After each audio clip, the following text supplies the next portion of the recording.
મારું નામ Dave Narendrabhai Bhagwanjibhai, ward number 16માં કોર્પોરેટર તરીકે હું છું.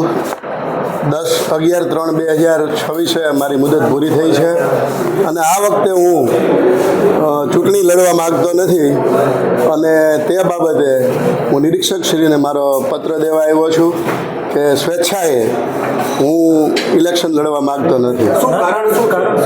મારે બે ટર્મ હું અગાઉ લડ્યો છું, 2005થી 2010 થી 2015. એક ટર્મ વચમાં નહોતો લડ્યો અને 2021 થી 2025 ઇલેક્શન લડેલ. એટલે 3 ટર્મ પાર્ટીએ મને ટિકિટ આપી છે તો મને સંતોષ છે અને હવે જેને ટિકિટ આપશે એના માટે હું પાર્ટીનું કામ કરીશ.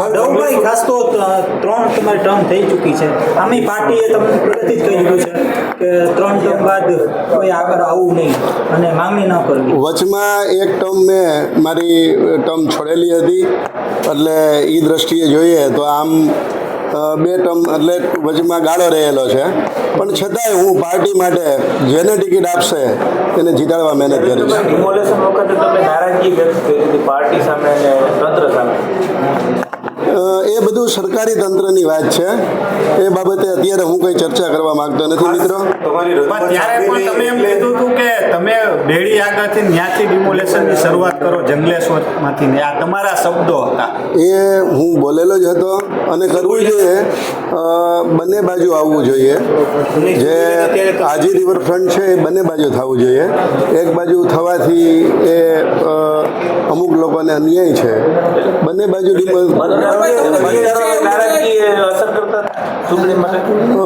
નહીં, ભારતીય જનતા પાર્ટી ત્યાં પ્રચારમાં જશે, લોકો જવાબ આપશે. એટલે વિરોધ છે. તમને શું લાગે છે ત્યાંના લોકોનું સ્થાનિક લોકોનું વલણ તો હજી સ્પષ્ટ નથી કે કયા પક્ષને શું કરવું, પણ મને વિશ્વાસ છે ભારતીય જનતા પાર્ટી જીતશે વોર્ડ નંબર 16માં આ વખતે પણ.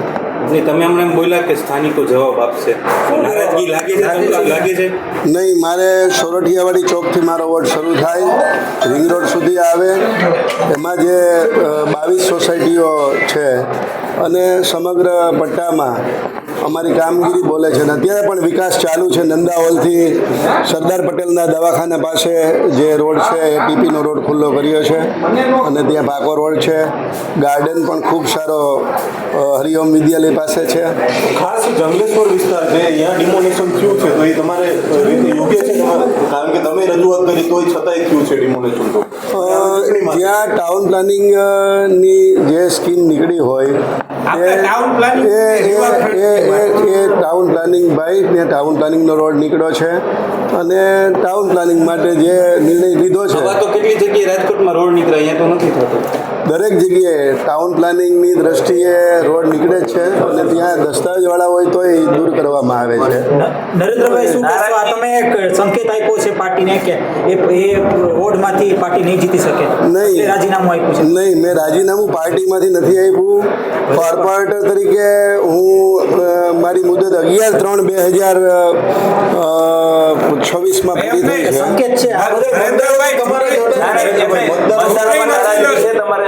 કારણ કે એ તમારા મતદારો હતા. મતદારો છે એ નહીં શકો એટલે તમે આગળ નથી લડવાના એમ કે ક્યાં મોટે જાવ?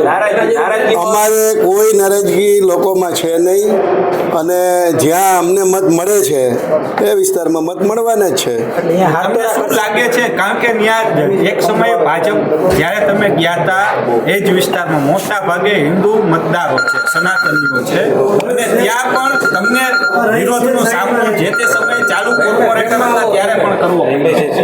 લોકોને મેં મુદત માટે વાત કરી હતી, લોકોને મેં મુદત લેવા માટે વાત કરી હતી કે 90 દિવસની મુદત આપો જેથી લોકોને એક્ઝામ પૂરી થાય બાળકોની.